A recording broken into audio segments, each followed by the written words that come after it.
मुख्यमंत्री योगी आदित्यनाथ के सख्त निर्देश के बाद कौशाम्बी जिले में सोमवार को बड़ी कार्रवाई हुई है। नगर पालिका परिषद भरवारी से जुड़े प्रकरण में पूर्व चेयरमैन कैलाश केसरवानी, बीजेपी के पूर्व विधायक संजय कुमार गुप्ता सहित कुल 7 लोगों के खिलाफ थाना कोखराज में क्राइम नंबर 498 के तहत 9 गंभीर धाराओं में मुकदमा दर्ज हुआ है। यह रिपोर्ट 17 नवंबर 2025 को थाना कोखराज में दर्ज हुई है। पीड़िता राज दुलारी ने पिछले दिनों मुख्यमंत्री दरबार में पहुंचकर न्याय की गुहार लगाई थी। पीड़िता का आरोप है कि उसके मकान पर कब्जा दिलाने के लिए दबंगई की गई और आरटीआई से जुड़े मामले में पूर्व विधायक ने प्रभाव डालने की कोशिश की। राज दुलारी के अनुसार उनकी आरटीआई को प्रभावित करने के लिए डराया धमकाया गया। 2 बार सूचना न देने पर राज्य सूचना आयोग ने 25-25 हजार रुपए का जुर्माना भी लगाया था, जिससे मामले की गंभीरता और बढ़ गई। मुकदमा दर्ज होते ही जिले की राजनीति में भूचाल आ गया है। भूमाफिया नेता गठजोड़ को लेकर चर्चाएं तेज हैं। पुलिस इस मामले को प्राथमिकता देते हुए जांच में जुट गई है, जबकि उच्च अधिकारियों ने पूरे प्रकरण पर कड़ी नाराजगी बनाए रखी है।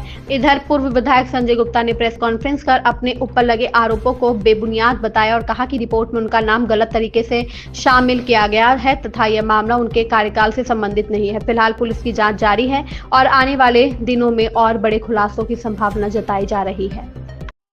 कौशाम्बी जनपद में एक एफआईआर कोखराज थाना में दर्ज हुई है। एफआईआर में पूर्व चेयरमैन रहे कैलाश चंद केसरवानी, उनकी पत्नी और पूर्व विधायक एवं पूर्व चेयरमैन रहे संजय कुमार गुप्ता के ऊपर तथा साथ में राज दुलारी ने 4 अपने पारिवारिक देवर और उनके परिजनों के नाम दर्ज कराया है।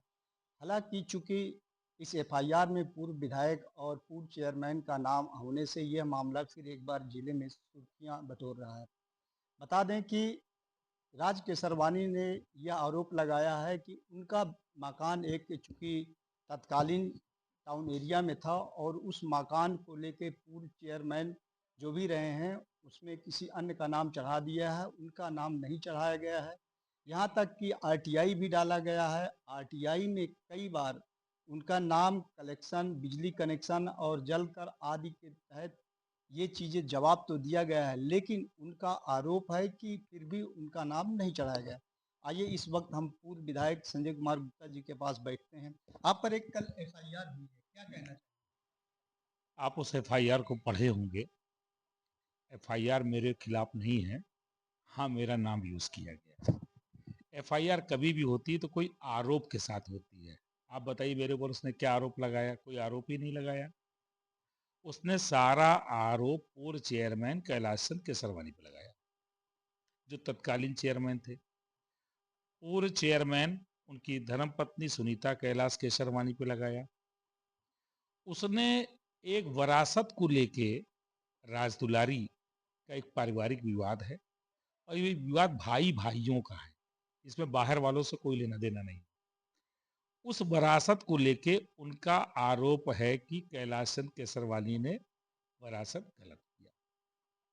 तो उस वरासत अगर कोई गलत है तो उसके खिलाफ एक लीगल फोरम है, लीगल अपील है। उसको किसी भी जो लीगल प्लेटफॉर्म है, सिविल कोर्ट जाके उसको चैलेंज करना चाहिए या उसी संस्था में रिस्टोर की एप्लीकेशन देना चाहिए। उसने, उसके लड़के ने जिसका नाम है शिव शंकर, वो इस बात की एप्लीकेशन देता है कि इन लोगों ने मेरे साथ गलत किया और उसमें जब एप्लीकेशन लिखाता है तो बिना किसी तथ्य के मेरा नाम भी डाल दिया, जबकि आरोप मेरे ऊपर नहीं लगाया। उसने ये नहीं कहा कि संजय गुप्ता ने मेरे साथ गलत किया, संजय गुप्ता ने ये किया, संजय गुप्ता, कुछ भी नहीं। मेरे ऊपर एक भी आरोप नहीं लगाया, मगर एफआईआर में बस नाम डाल दिया कि ये एक विधायक है। नहीं, उन्होंने कॉलम नंबर 9 में एक आरोप लगाया है कि जब भी मैं आरटीआई डाला हूं या नाम चढ़ाने के लिए प्रयास किया गया हूं तो पूर्व चेयरमैन या आपके ऊपर आरोप लगाया कि इन लोगों ने दबाव बनाया कि नाम नहीं चढ़ने दिया गया और अपने लोगों से उनको धमकी दी। पहली बात तो कोई भी आरटीआई अगर पड़ती है तो आरटीआई को देने की जिम्मेदारी अधिशासी अधिकारी की होती है, न कि चेयरमैन की। नंबर 1। नंबर 2, आरटीआई अगर उसने कोई डाला है, उसको नहीं मिला है तो ये उसका लीगल फोरम उसका भी है, ठीक है। जब मैंने कोई वरासत किया नहीं, मैंने उसे हकों का कोई हनन किया नहीं, मेरा कोई उससे लाभ हानि कोई स्वार्थ है नहीं, मैं उसको जानता नहीं। वो मकान उसी के परिवार के लोगों के पास है, उसी के परिवार के लोग रहते हैं, उसके सगे देवर सब रहते हैं। जिसी मकान में पुराना पैतृक मकान है, उससे मेरा लेना देना क्या है, मैं ये जानना चाहता हूँ। उससे क्या लेना देना है? अगर वो मकान कोई बिका हो, कोई खरीदा हो, किसी ने कब्जा किया हो, किसी ने हड़पा हो, किसी को लाभ हुआ हो, किसी को हानि हुआ हो, तो आरोप प्रत्यारोप करें।